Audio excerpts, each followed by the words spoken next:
What my spring practice little birdie has to say about Michigan's quarterback battle. Full scouting reports on all four vying for the starting quarterback job next on this Michigan Podcast Extra. It's going to be one team that's going to play solely as a team.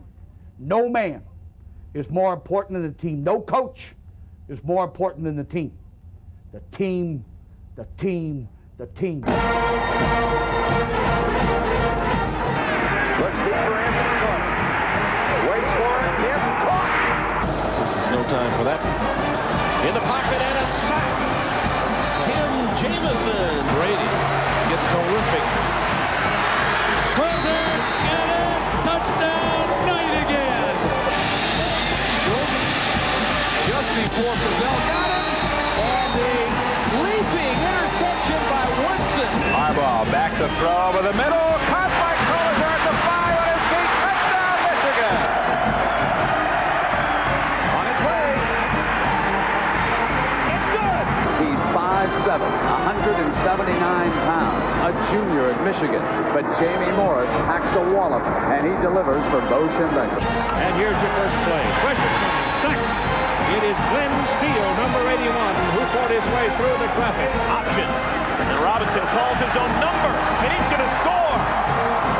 Oh, an easy touchdown for Robinson and Michigan.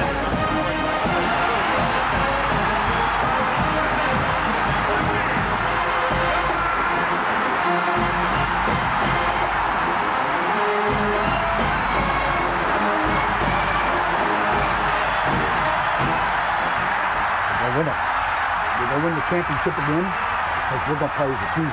And when we play as a team and the old season is over, you and I know it's going to be Michigan again.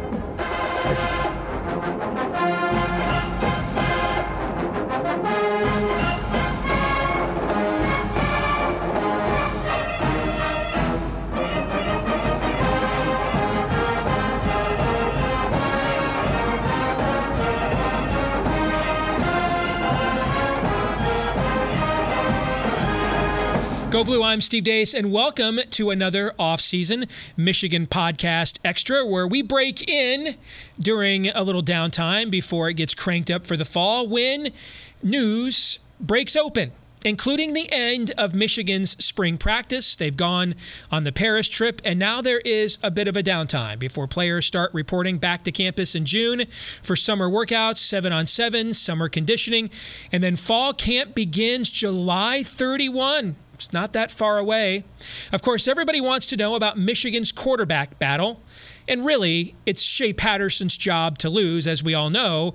But we've heard so much about this deep and talented quarterback room in Ann Arbor, the likes of which we certainly have not seen since Coach Harbaugh took over, and probably not in many, many years. So where do these quarterbacks stand? What are their strengths and weaknesses? An old friend of mine and a frequent practice observer, what I like to call a little birdie, sent me his no-holds-barred scouting report on all four of Michigan's quarterbacks and what he saw in the spring, and I'm going to share that information with you now. Let's begin with Shea Patterson. My little birdie says, of course, the talent, and you're watching it right now on film, the talent is obvious. This spring, though, he struggled early on, and he was very limited in understanding the playbook. But as the spring progressed, he became much more comfortable. His ability to make plays on his own, which we keep seeing so much of that on film, my little birdie says that is his big plus. Pep Hamilton this spring instituted numerous drills so players on offense would know what to do when Patterson or any of the other quarterbacks broke from the pocket. They called them Scramble Drills. A year ago, this is an area coaches felt Michigan really was weak. In addition, if you listen to the coaches talk, they will tell you that although the offensive line did not block up to expectations, part of the problem was the wide receiver group had a very hard time getting into their routes on time. They weren't getting open enough. And this was due to opposition being physical with our wide receivers at the line of scrimmage. McElwain, who's our new wide receiver coach, the former Florida coach, Jim McElwain noticed this when he watched the film, and every single practice over the spring, the first drill they ran was teaching the wide receivers how to avoid contact at the line of scrimmage and get into their routes quickly. In addition, Pep Hamilton, our offensive coordinator, really focused on quarterbacks using the check down option more frequently. And now to Brandon Peters.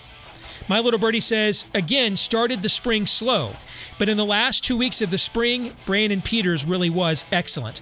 He obviously has the best arm on the team. He really adapted to keeping his head up when leaving the pocket, a place he struggled with last year. His improvement between last year and this spring was quite impressive. So, sounds like My Little Birdie is saying don't write off Brandon Peters just yet. Next up, Dylan Mccaffrey, the redshirt freshman. My Little Birdie says, maybe it's just me, but this kid can play. He's athletic, has a decent arm, but he just loves football. And of all the quarterbacks, he's the most consistent. He just never seems to make a bad decision. He is typical of past U of M quarterbacks, not flashy, just productive. I just cannot see how he's not a 3-year starter after this year. He will eventually pass Brandon Peters solely on the fact he just gets it more than Brandon Peters does, and I think that he wants it more. And finally, that brings us to prized freshman recruit Joe Milton, whom there were a lot of glowing reports about as an early enrollee coming out of the spring. Here's some of his highlight film as My Little Birdie gives you his take on Joe Milton. Great kid, had a great spring, but keep in mind, although at times he was very productive. Example, he had 2 touchdown passes the last Saturday of spring practice. It was against the third group on defense. He seldom went against the ones, but he, along with Mccaffrey, may just be the most coachable kids I've seen yet at U of M under Jim Harbaugh. This kid has constantly asked Pep Hamilton for help. He's always around our offensive coordinator. And again, here's his conclusion. For the first time in the Harbaugh era, he says, I think our quarterback issues are behind us for at least the next 5 years. And although most people won't see the difference in offense from last year, there are some subtle differences that implements more of a lack of a better term, the RPO, the run-pass option. They are challenging the wide receivers to catch the ball in traffic, and they're using the tight ends differently. The blocking schemes are a little bit different, and they're getting the ball out of the hands of the quarterbacks faster as well. So that's My Little Birdie's scouting report on where Michigan stands from the quarterback, the all-important quarterback position, which may be the key to finally reaching the potential we all thought we were going to be able to obtain when Coach Harbaugh was hired. Well, let us know what you think about what we think. We're there year-round, even during the offseason, on Twitter, @Michigan Podcast. And don't forget, you can also support us. So many of you are doing that already. Support us at patreon.com/Michigan Podcast. And the more people that support our efforts and cover the cost to produce videos like this, the more videos like this we get to produce. Go Blue, and we'll see you soon here with another Michigan Podcast Extra. You and I know it's going to be Michigan again. Michigan.